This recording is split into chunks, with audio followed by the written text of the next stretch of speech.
Shut up and sit down.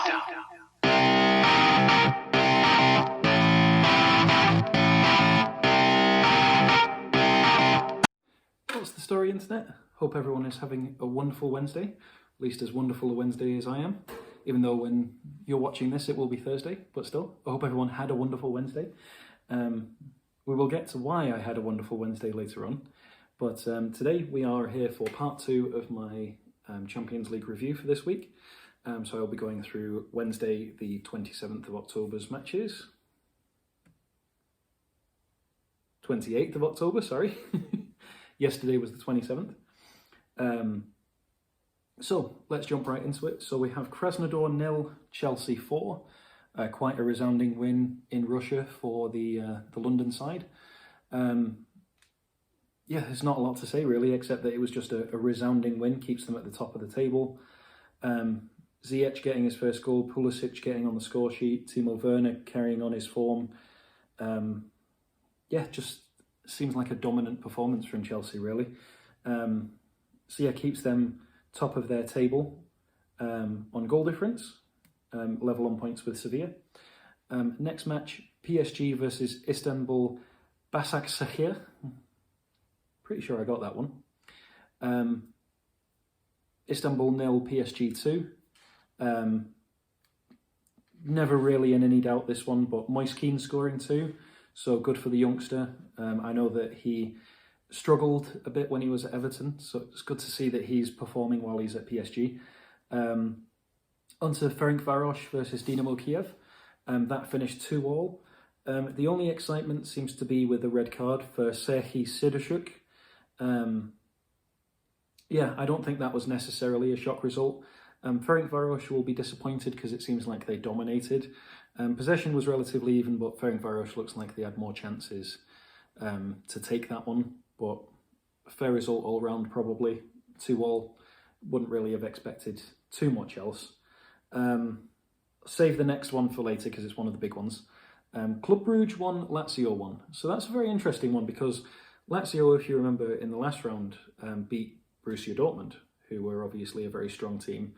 And Club Brugge are not really one of the favourites for this tournament. I mean, they beat Zenit last time out, but even so, you know, it's not like the Dortmund that Lazio played last week. So fair play to Club Brugge at home, taking a point from Lazio. Yeah, I think it'll be interesting to see how that affects the group, because obviously Lazio and Dortmund are the favourites, but it makes it for a very, very interesting group. Lazio were on top on goal difference on 4, but then it's Club Brugge, and then Dortmund's on 3. So very, very close group that could go either way with the remaining matches. Speaking of Dortmund, they beat Zenit St. Petersburg 2-0 to get those 3 points that I mentioned earlier. Jadon Sancho scoring a late penalty, and then Erling Haaland scoring an even later winner in the 91st minute. Looks like they dominated the game. I mean, Zenit didn't even have a shot on target, so there's not really anything that Zenit fans can say to say that they deserve to be in that game. Dortmund had 70% of the possession, so yeah, fair play to Dortmund. They got the job done at home. Sevilla beat Rennes 1-0, so that puts them level on points with Chelsea in that group. So they won 1-0 thanks to a Luke de Jong goal. It seems like deja vu every time Luke de Jong scores because he seems to score in every Sevilla match.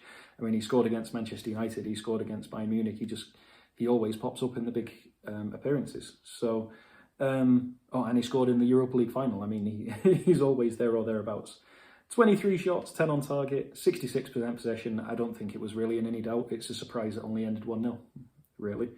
But credit to them. Shame for Rennes, they're stuck at the bottom of the table with 1 point. We'll have to see what comes of that. So, on to the big matches. Save the best for last, of course. Juventus 0, Barcelona 2. Obviously no Cristiano Ronaldo, so no Messi versus Ronaldo. Ousmane Dembele scored in the 14th minute. From there, it was pretty much good night for Juventus. I know they were at home, but 10 shots and 0 on target. Alvaro Morata getting a hat-trick of offside disallowed goals. A red card for Mary Demirel. It was just a bad night for the old lady. Ronaldo and co will be hoping that Ronaldo is back so that they can exact some revenge at the Camp Nou.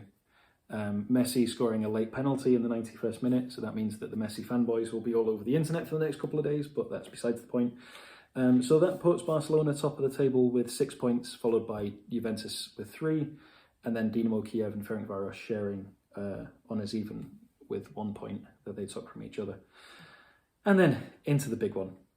Manchester United 5, Reisenball Sports Club 0. Great night at Old Trafford. Leipzig did have the better possession at 53, but once Greenwood scored in the 21st minute, it never looked in doubt. I was trying to watch the highlights, I was at work, or trying to watch the match, sorry, I was at work, so I wasn't watching it with full attention. But it was all Manchester United, really. Leipzig had some good chances, and they have some good players in the likes of Forsberg and Campbell and Sabitzer, Poulsen, young South Korean striker Hwang Hee-chen. They've got some good players, and it's no mean feat to beat the team that's at the top of the Bundesliga. So I think Manchester United should be very proud. Also, credit to Marcus Rashford, because he just keeps on becoming even better and better of a person and just keeps putting us all to shame. I mean, this week he got the medal, the City Honour of Manchester. He was in an underwear photo shoot. He was on a hat-trick, gave Anthony Martial the penalty, still got his hat-trick anyway. He has 1 million signatures on his petition so that his ending childhood poverty has to go in front of the government. He worked at a food bank that's been named after his own mother. I mean, this lad's only 22. I mean, should we just give him a knighthood now and just rename England Rashford? I mean, he's just an absolutely stand-up person, and I think we can all agree on that. He's just a sound human being. So, and I'm so proud that he was representing Manchester United. So, good day all around. Manchester United are on 6 at the top of the table, taking 100% of the points. 7 goals for, 1 goal against. PSG sitting pretty in second with 3 points. Then it's Leipzig, also on 3 points, behind on goal difference. And then Istanbul, unfortunately, at last. Obviously, there's only been 2 games. There's another 4 remaining, so anything can happen. But yeah, we'll just have to see where it goes from there. But that's all from me on this wonderful Wednesday evening or Thursday morning as this video goes out to your lovely faces. So I hope everyone is having a wonderful day, and I will be back for more on Friday at 5 PM Pacific time for my 2 preview videos for the weekend. One for either Friday and Saturday or just Saturday, and one for either Sunday or Monday or just Sunday. So I hope you are all staying well, keeping out of trouble, and I hope you've all had a wonderful day. Thank you very much for watching, and ta-ra for now.